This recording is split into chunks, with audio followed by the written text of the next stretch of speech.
Let's solve this problem. Evaluate the integral of tan to the 5th x secant cube x dx. So we have the product of the power of tan x and secant x whose exponents are both add 5 and 3. So I will split the power of tan to the 5th x and secant cube x dx as, so for tan to the 5th x, I'll write it as tan to the 4th x times tan x, while for the secant cube x, I'll write it as secant squared x times secant x dx. I'll just rearrange the terms, so I will have integral of tan to the 4th x times secant squared x times tan x times secant x dx. Notice that if we use u substitution, if we let u be equal to secant x, we will have the derivative of secant x as tan x secant x dx. So therefore, from these remaining terms, let's transform them in terms of secant. So for the secant squared x, just let it as is. While for the tan to the 4th x, I'll try to rewrite it first as tan squared x quantity squared. And then let's just copy these expressions.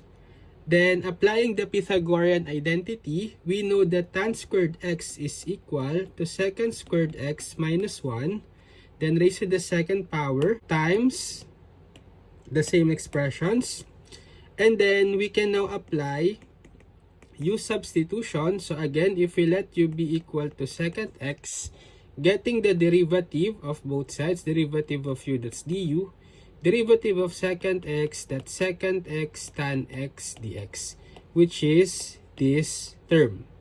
So if you try to substitute, we will have the integral of, so secant x, that's equal to u, raised to the second power, so we have u squared, minus 1, quantity squared, then another secant x, which is equal to u, raised to the second power, so we have u squared, and then this tan x secant x dx will now be equal to du, so we will simply have du here.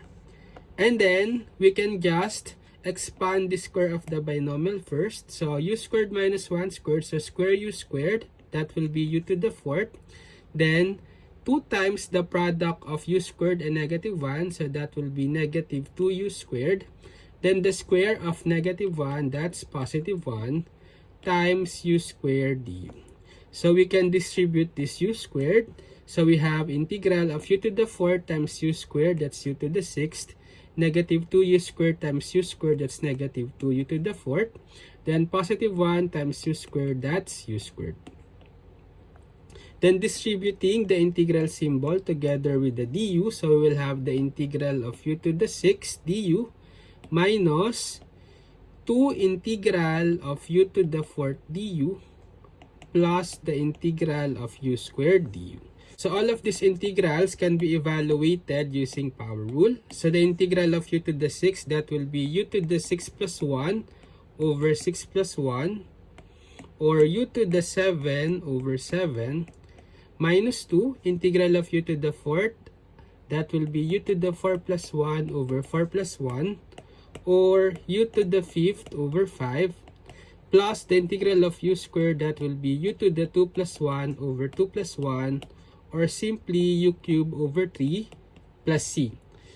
So the last thing that we need to do is to substitute back the u in terms of secant x. So the final answer will be 1/7 secant to the 7th x minus 2/5 secant to the 5th x plus 1/3 secant cube x plus c.